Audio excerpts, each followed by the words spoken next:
Hello, I'm Toycat, and welcome back to the episode of my Minecraft Xbox Update Adventures Let's Play. This is the Let's Play where I'm playing through the various updates that have come out for Minecraft on the Xbox, building stuff, killing stuff, and of course, destroying stuff. And today is episode 401. What a special episode. It's so special that for some reason this ocelot doesn't even want to kill that bird, which is a fun little thing. But yeah, in today's episode, I wanted to start off by doing something which I only realized just after finishing the 400 cakes for 400 episodes. What a nice little day. We still have some cake left over. We can celebrate Cake Day. But yeah, I realized that I have a little project that's not quite finished and has been unfinished for so long. And why not finish it? Just because it's such a fun way to use hunger. Because if you don't know, this is the premise of a upcoming or hopefully soon coming out video, no hunger run. Basically, there are a lot of ways to use hunger in Minecraft. Sprinting's pretty bad for hunger compared to walking. Jumping is pretty bad for hunger compared to, not jumping, and therefore sprint jumping is really, really bad. And therefore jumping a lot of times is really, really, really especially bad. And then if you do some punching, it can add up as well. And then if you use trapdoors to make the distance to jump really short, then what you can actually do, something you might not have seen before, is you can travel at one of the fastest speeds in Minecraft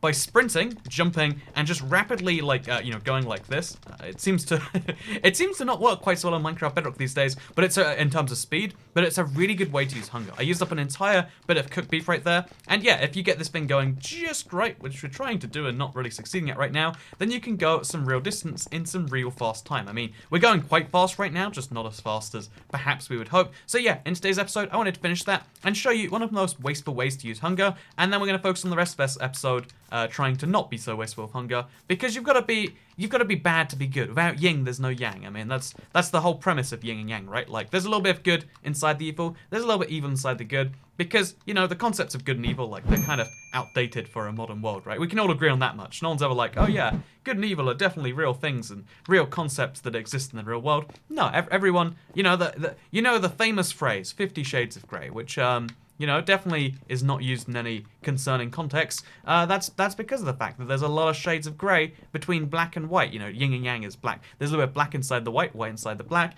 and it's true for good and evil too. What a nice thing. And speaking of good and evil, it'd be pretty evil? Wasting food, right? But that's what we're going to do today, because I have so much cooked beef, as steak is called in Minecraft Bedrock. For reasons I'm still not quite sure, by the way, but we're going to use all of our cooked beef on this. I just ate, you saw me literally just then, but let me show you just how fast by doing all of this together, even though we should be going faster, but I guess Minecraft Bedrock has some weird stuff. Oh, here we go. Okay, let's spam it much faster.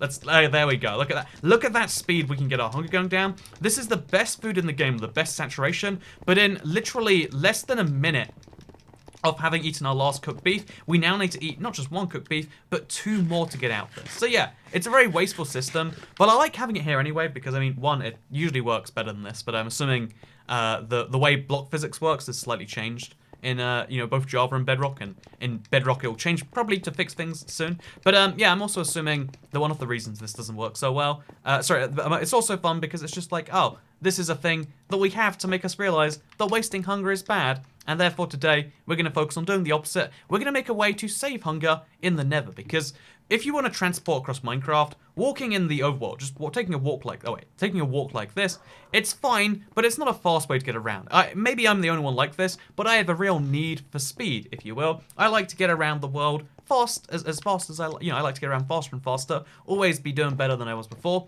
And part of that, in my opinion, is making more efficient ways to get around. Because if you go somewhere faster, but you have to spend 5 hours grinding resources for every hour you want to travel, then it's not really faster overall. It's faster during the travel, but you lose more time to it. So what I like to have is a nice, efficient Nether pathway. Maybe you've seen it. I mean, it's come up in a lot of videos because I've been working in the Nether a lot for a upcoming... Again, I've got a big project I've been working on that I'm hopefully gonna show off in some big project videos soon. But yeah, basically I've been doing a lot of Nether terraforming, and as a result I've been going back and forth through this giant Nether pathway. And today we're going to work on this a little bit more, because it's really good in this direction. In fact, I've pretty much solidified it in that direction. But as far as this direction goes, you can see it very quickly falls off, and falling off is not a good thing. Oh, we have way more spaces for... I'm so used to having such a cluttered inventory that I can grab like 5 stacks of something max. We can grab way more stone, and we can even craft it into stuff if we want to. What a nice little thing we can do. In fact, let's make a crafting table. Let's enjoy crafting it now. Should we play some cakes in the Nether as well? Like, really celebrate? They should be in a safe place, I reckon. Maybe not right here in the gas territory.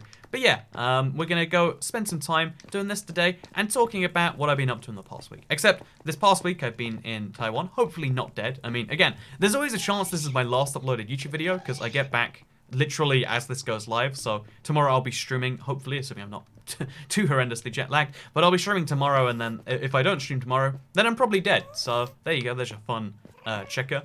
It's kind of, you know, a lot of people don't like this discussion because they're like, oh man, that's too dark. But I love the discussion of like, how would you know if I died? How would you know if anyone in your life died? Like, oh, if your parents die, you'll work out because you'll get home and their bodies will be there. But I always had this fear. Maybe I'm a weird kid. Maybe this shows like I've got some mother issues or something. But I always feared like, the mother hasn't arrived on time. She's probably dead. That's a real shame. That is. Again, maybe I'm the only one. Maybe everyone else has had the same thought at some point. Like, oh, yeah, she said she'd be home at 7. It's 9 now. I guess she might be dead. I just realized right now, like, I guess this is a real issue. I used to think, like, oh man, she's not home now. Maybe she's been dead at home this whole time. Like, she's locked in the cupboard, like, she's been murdered or something like that. Again, I don't think I was necessarily even, like, massively concerned. Like, obviously, I was concerned the amount that you probably should be. But it was just like, oh, well, that's a thing that happened, I guess. Let's deal with that sometime soon. Again, I feel like that is probably a weird reaction now that I think about it. But it's not what I was trying to talk about. It was just a little tangent of a point, which is the real thing we need to talk about. What's the real important news today? The really important news, in my opinion, is the fact that in this past week I've been in planes, and because I've been in planes a whole bunch, because I've been flying a lot, I wanted to talk about one of my favorite things. Because the reason I travel so much is because I enjoy travel. A lot of people don't enjoy travel. That's a-okay. That's fine. That's like an entirely reasonable opinion to have. A lot of people feel like, oh, it's too expensive for what it is. I prefer doing other things with my money, and most people take that view. And again, I never will criticize anyone for their preference ever. I'm not that guy. I'm sure you've all worked that out. But, actually, you know, I criticize people like pineapple on pizza, but they're not humans, so we're allowed to criticize their preference. But other than that, you know, like I try not to criticize people based on their preferences, and I feel like, yeah, you're entirely within your right to say, no, Toy Cat, you're crazy. Why do you like going inside these planes? Because a lot of people don't enjoy plane travel, and ignoring the fact that, like, oh yeah, well, I mean, there are some classes of travel where everyone enjoys it. Like, if you're flying first class internationally, you're probably having a wonderful time. As you can see, actually, my first time I flew first class using points because I collected points for like 5 years of travel. You can see on the second channel, it was a really delightful experience. I got to take a friend with me because I had a voucher to take 2 people for the Avios price of once. It was like, oh yeah, so it's not only basically a free first class ticket, but a free first class ticket for 2 to Japan. It was like a dream trip. Fun fact if you want a little quick bit of self-promotion for the second channel. But I want to talk about flying just a little bit because it's something I really, really enjoy. And a lot of people ask, like, so how do you survive this? And I've covered this in my book that I recently released, How to Travel Hack the World for Less, because people ask how you travel for cheap. And in there I figured I'd like include a bit of like, so how do you survive flights? And I think the real pro tip, the tip that always just comes to mind is like, you know, the thing that makes, oh god, okay, that was a bad idea. But the real pro tip, the real thing that makes surviving any journey easier is being acclimatized to the place you're going. And I would say taking naps is a good way to get there, right? Like, the best, if you think travel is unbearable, you think that planes feel uncomfortable, whatever else, you know, you don't like the fact that you can't exercise. I don't know what your thing is. The one thing that everyone can do exactly the same, I mean, it's worse, but sleep is something that makes everything better. Like, oh, I've got 4 hours to wait and I feel kind of awkward. Take a nap. You know what napping does? It takes those 4 hours, turns them into like 10 dream minutes or whatever. Like, naps are the solution to everything, and then the solution to naps is to have a good travel pillow. So that's always my, like, pro tip. That's how I'm enjoying several of these flights. I mean, obviously some airlines are better than others, but like, you're on a plane again, unless you're flying some fancy first class, business class product, you're probably flying in some amount of crampedness. But as long as you've got a window next to you, as long as you've got a place you can rest that pillow, then boom, now you can sleep, and now you can make anything go away, or at least go much shorter. And yeah, I usually do that for like, especially for like night flights. I'll take like a tiny nap and then power for it. Yeah, no, my solution is power. Again, I think I'm just being a contrarian here, but it's power nap whenever everyone else is awake. Like 7 a.m. flights, power nap through them. Magically get to your destination at like 9 a.m.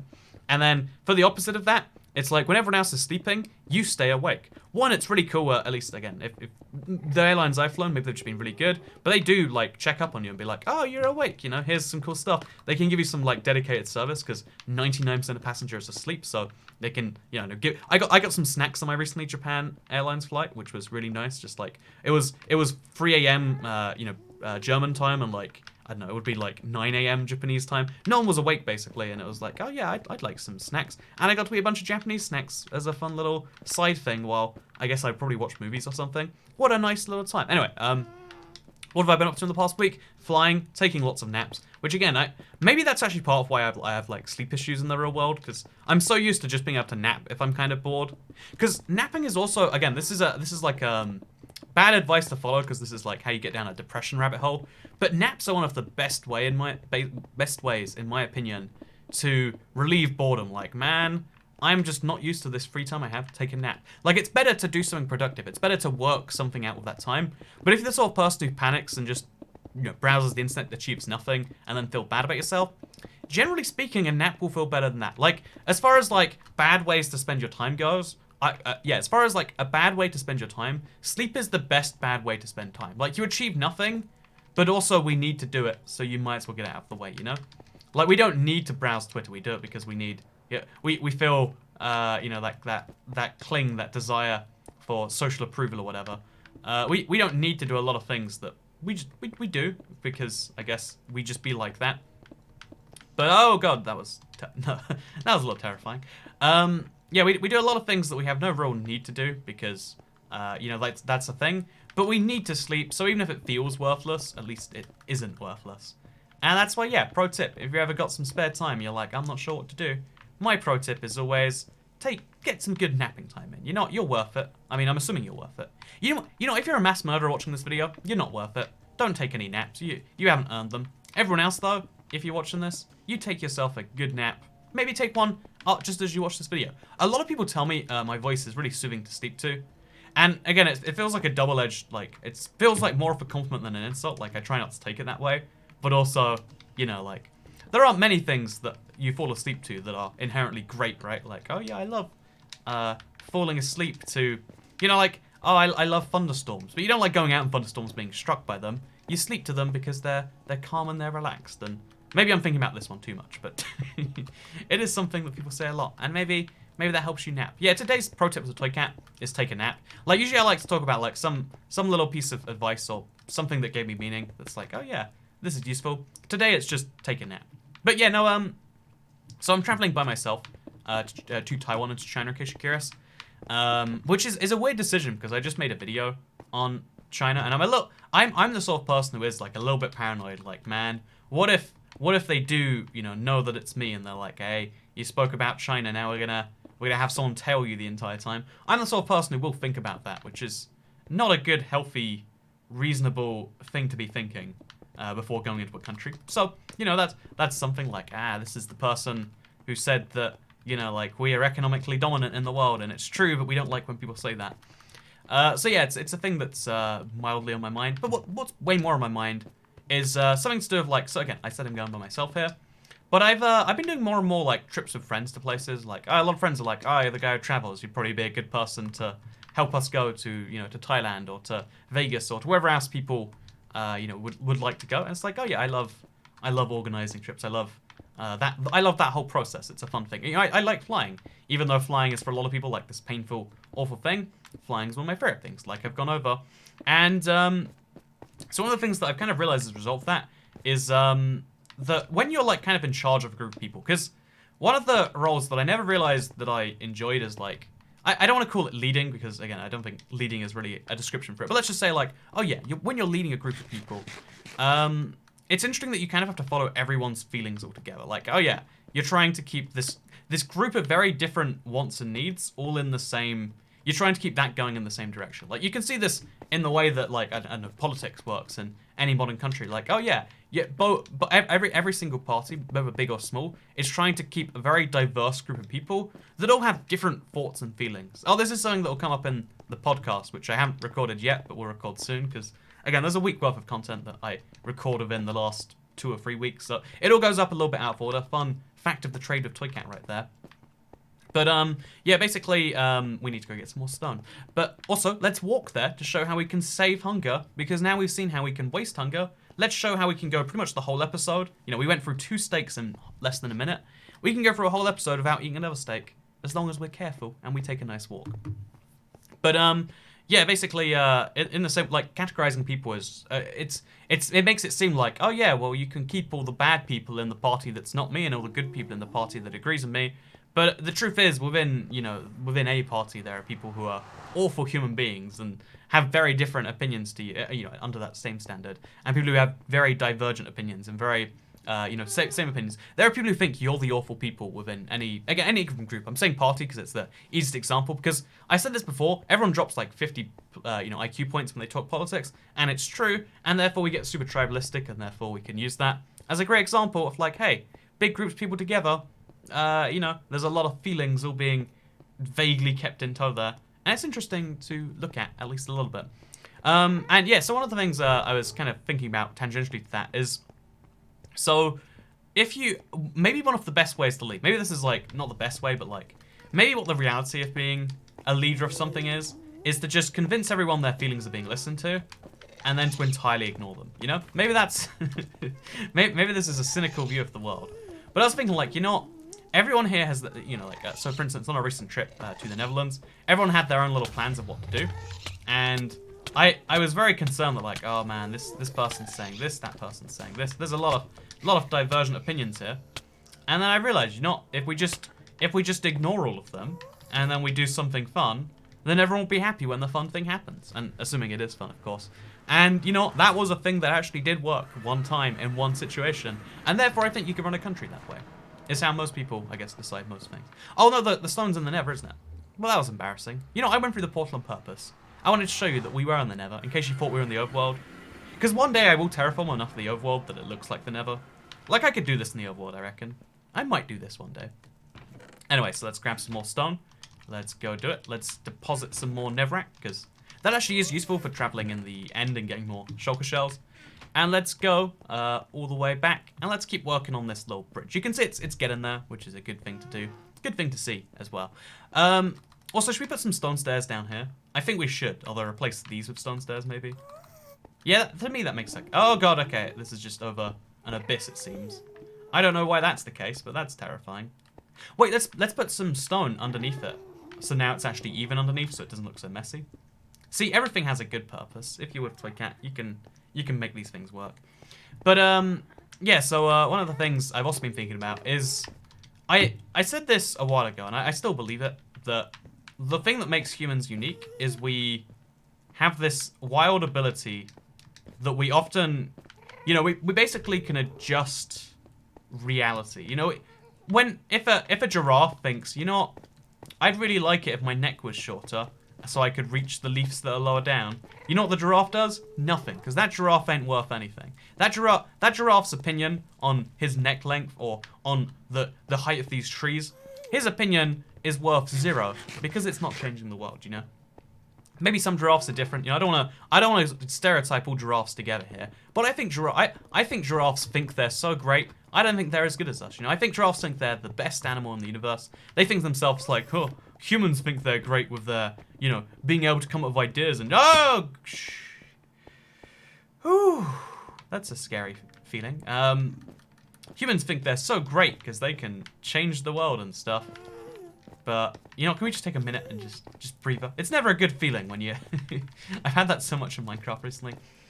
Humans think they're so great just because they can change the world. But do they have necks this long? Do they have stripes? Wait, giraffes have stripes? In my head they do.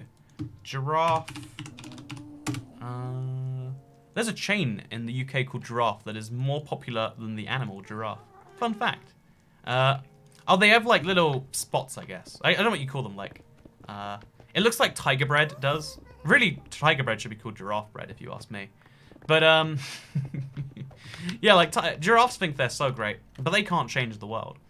And that's a thing we can do. If we don't like something, how, like, okay, how there's a big debate about, like, oh, yeah, so climate change.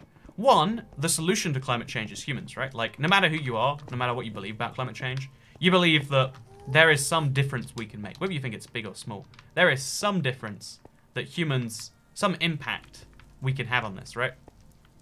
And like that's just facts, that is. Yeah, basically, isn't that kind of interesting on one level? Like, oh yeah, so man, I did it again. I should patch up that hole. Let me patch it up from down here, actually. Why do I keep falling through that? But yeah, so not only are we the solution, but we're also the cause. We made a problem. You know, again, assuming you believe in, you know, I'm assuming everyone's like down with it in sub level, right? But like, we not only can fix this monumental issue, we cause this like, that's cool. Like, it's obviously terrible that we're doing it, but it's cool on some level. Like, hey, you know what? If we want to destroy this planet, we can do it. Apparently, we can do it without really even intending to. That's amazing. That's like, imagine a supervillain. You know, like, we're basically a supervillain and a superhero all rolled up into one. That's where the concepts of those things come from, because, you know, humans aren't binary good or evil, no matter how much people try to tell you that. But yeah, in a kind of relation point to that, I was wondering recently, like, so given that we can change the world, because there's two pieces of advice you find so much. They're the same thing but worded slightly differently. One is like, basically, you know, you've got to adjust, you know, your expectations to meet reality. Like, oh, if you're a 5 out of 10, you shouldn't try and date the 10 out of 10 because that's just not realistic. I don't know if that's advice people give, but you know, like, oh, you'll never become a pro basketball player. Maybe you'll be, you know, like I don't know, a mediocre basketball player though. Like, these are the sorts of advice that you get in real world. But then sometimes you get the opposite, which is like, no, change reality to match your expectations. And one of the big like kind of debates on this is like, should you change the world to match what you believe, or should you change what you believe to match the world? And I think this is a good way to like categorize people, right, into people who do one and people who do the other. Is there an objective right answer? Is it cool that we can kind of do both? Or is only one of them really cool and one of them's like, oh, well that's the other option, I guess it technically exists.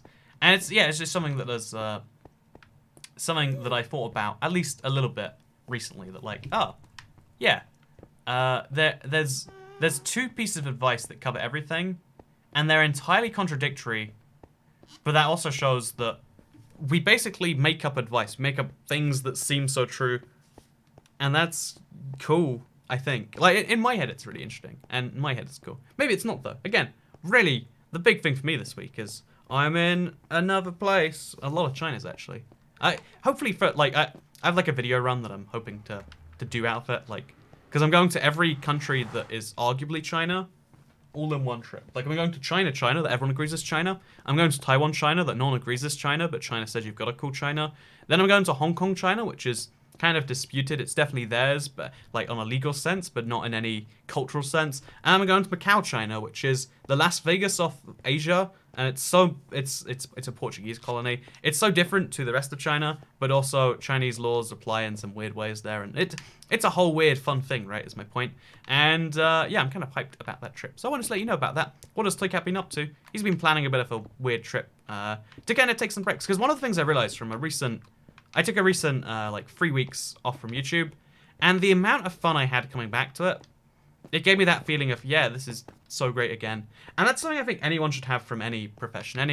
No matter what you do, no matter what you love doing, if you ever feel forced to do something, proving to yourself that it's not forced is a great thing. This is why so many couples, you know, like, if you, by the way, pro tip, your girlfriend says, let's take a break, then I wouldn't trust her personally, but, you know, or your boyfriend, you know, let's keep this nice and gender, you know, make it work for both genders here. But, yeah, like, if someone, if you take a break from something, even a relationship, hypothetically, you know, this is why, like, oh yeah, we met when we were young and it didn't work, and then later on, we realized we were perfect for each other. That's a story that happens because of the fact that, you know, taking a break from something, losing something often makes you appreciate it more. This is a whole premise behind so many movies, right? Like, oh, I thought you weren't great until I lost you, and then I realized that you were kind of great, and please come back, or Jessica, or whatever it is. And it's like, oh yeah, that's basically the plot behind most romance movies. And is it a bad plot? I mean, like, I would argue yes, but it's not necessarily a bad plot or anything. It's just like, oh, this is a part of human reality that we We like choosing to do many things. We don't like being forced to do things.